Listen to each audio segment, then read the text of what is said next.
Le Jamais Content, a light alloyed bullet of a vehicle. In 1899, it established the first land speed record of 65.792 miles per hour. But no record goes unpunished, and was soon followed by Mephistopheles, then Sunbeam, then the Mystery, aka Sunbeam 1000, and is currently held by John Cobb and his,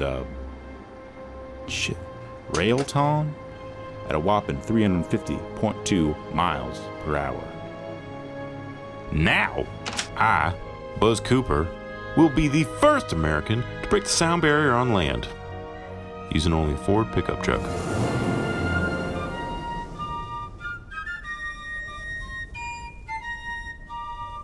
Using these specially designed rockets, I intend to hit Mach 1 within minutes of launch, thereby smashing the sound barrier and setting a new record.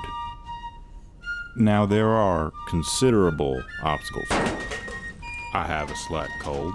I neglected to check the weather report, as there shouldn't be a body of water here. Also, my right foot, with which I modulate the amount of gas entering the fuel chamber, is broken in 2 places. These minor obstructions can't hold progress back. For the future won't be delayed by mere impediments to the mind, body.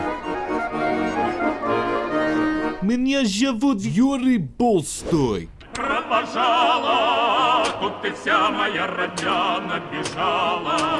Тут и вся моя родня набежала. And using his Ford pickup truck, I am going to blow a sound barrier so hard it buckle at knees and walk sideways. Hell you doing, comrade?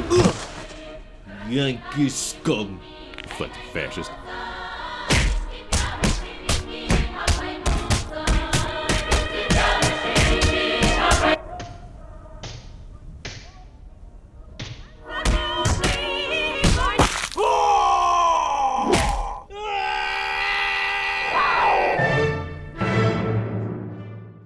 Eventually, the two decided it best that they combine their efforts in order to accomplish this gargantuan task, marking the first joint effort between the Soviet Union and the United States.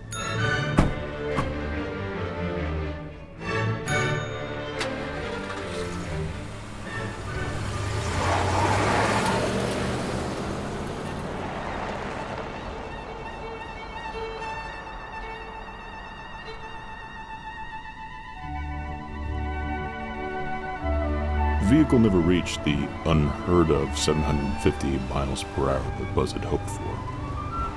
This can mainly be faulted on the rockets, which were not made using propulsion elements, but pyrotechnical. With a blast radius of 150 yards, the right rocket vaporized half the vehicle in an instant and set the rest ablaze. But the whiplash from the blast was so intense that they were already dead before being engulfed. The event has become a bizarre myth. Chuck Yeager, who broke the sound barrier 15 years prior, was quoted as saying, "Why would anyone do that?" And the Thrust SSC team, who broke the sound barrier on land in 1997, were also quoted as saying, "Why would anyone do that?" Nobody wants to be the footnote, nor the failure. But what is gained in ignoring the pains of failure for fortune's glory? For in the end, the glory belongs to us all.